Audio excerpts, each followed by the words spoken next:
You know, I never really stopped to think about this, but once you connect the dots, man, it's almost scary.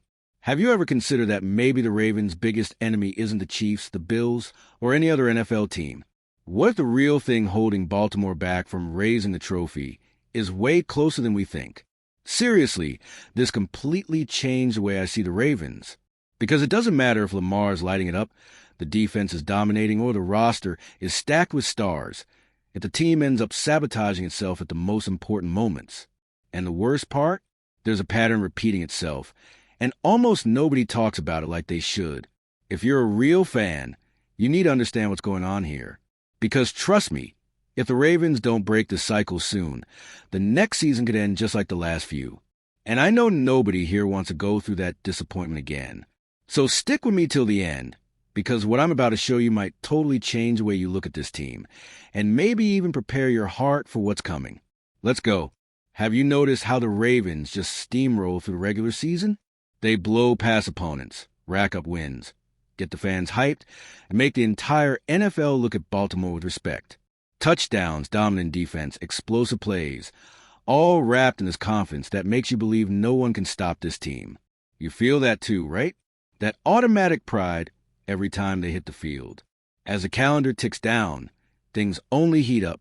They lock in the division title, rock the AFC North champ hats, and celebrate in the locker room like it's just the start of something much bigger. The whole city buzzes.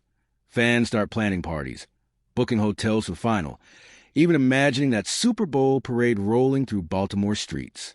Everything seems to be lining up perfectly for the dream to finally come true. But then the playoffs hit, and it's like the whole script flips. The same team that dominated the league starts to fall apart. Silly mistakes pop up, the offense stalls, the defense slips on small details, and suddenly, the scoreboard is going the wrong way. All that dominance disappears right when it matters most, when it's do or die, and it leaves this bitter taste, like the whole season was for nothing. The craziest part? Most of the time, it's not because the other team's better. It's the Ravens giving the game away themselves. And that leads us right into the next point. The real ghost haunting this team in recent years. Turnovers at the worst possible moments. If there's one thing that breaks Ravens fans' hearts, it's watching the team hand the ball over at the absolute worst times. You know that feeling of this is it, when the offense is moving and it feels unstoppable. That's exactly when Baltimore keeps tripping up.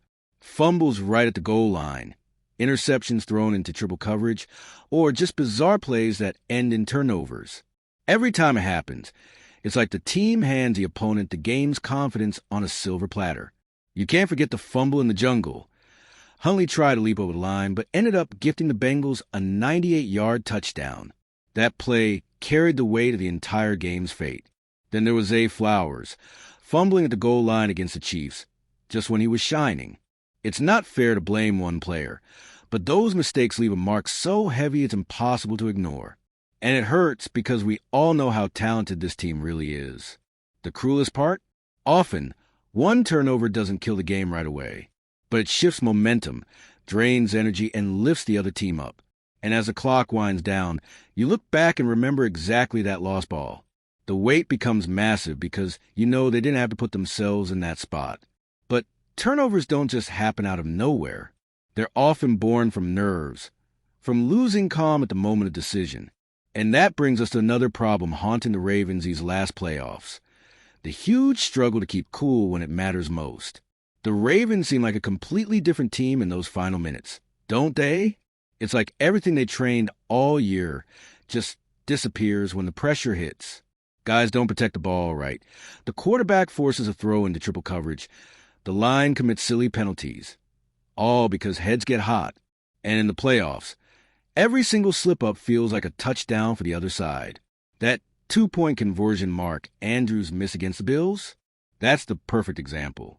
He's a beast, a 3-time Pro Bowler, reliable all season. But when the game depended on one play to tie it up, the ball just didn't stay in his hands. Of course, you can't blame one guy for everything. But moments like that separate who moves on and who packs it up. Worse, it's not just one or two plays here and there. The whole team feels the weight. Penalties start piling up. Tempers flare with referees. Focus slips on defensive calls, and the opponent just takes advantage.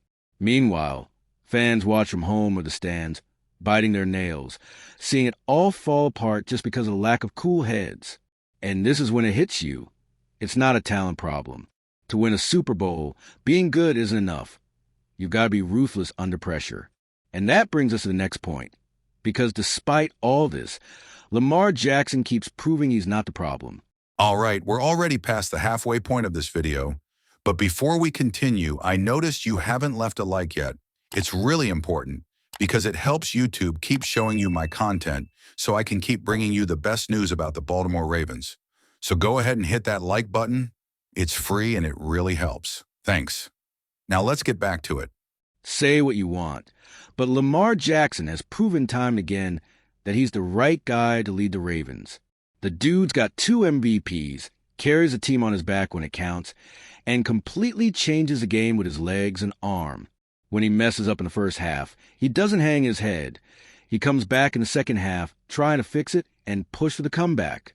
But as brilliant as he is, nobody wins alone in the NFL, especially in the playoffs.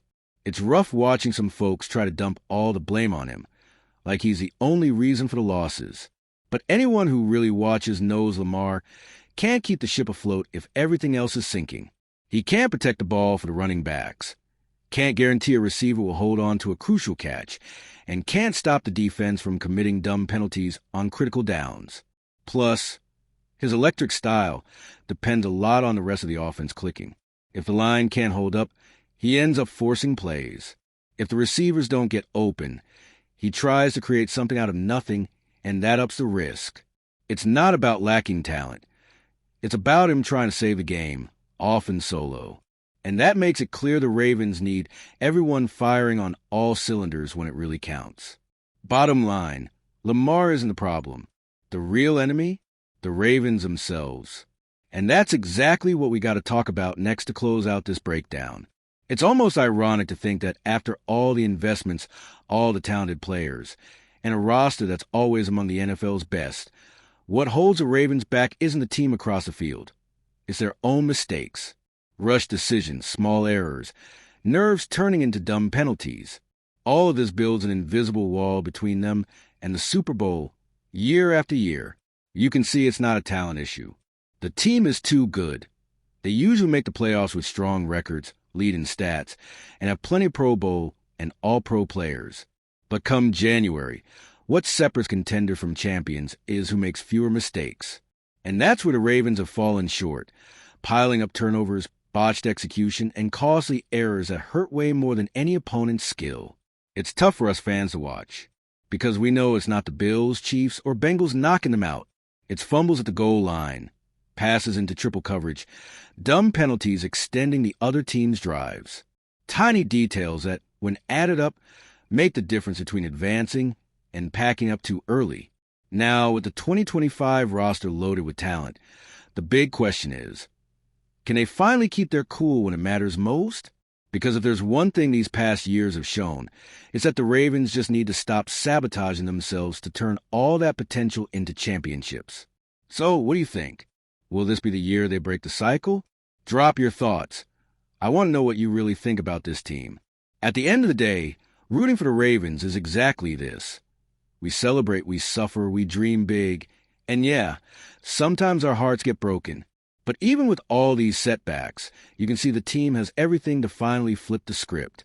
The talent's there, Lamar's in his prime, and the 2025 squad is built to fight hard.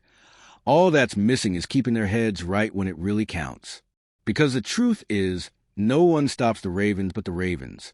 If they can control their emotions, protect the ball, and play smart in clutch moments, nobody's going to stand in their way. And maybe, just maybe, we'll finally see that parade we've all been waiting for down the streets of Baltimore. Now I want to hear from you. Is this the year the Ravens stop sabotaging themselves and turn all that promise into a championship? Or are we in for another season of so close yet so far? Drop your opinion in the comments, and don't forget to subscribe so you don't miss any updates on our team. Thanks for sticking with me till the end. This season's going to be something special, and I'll be right here with you every step of the way.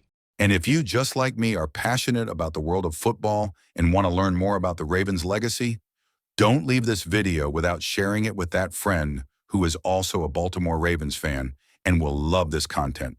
See those video suggestions on your screen? The first one was handpicked just for you, and the other is a recommendation from YouTube itself. See you there, and until the next video, go Flock.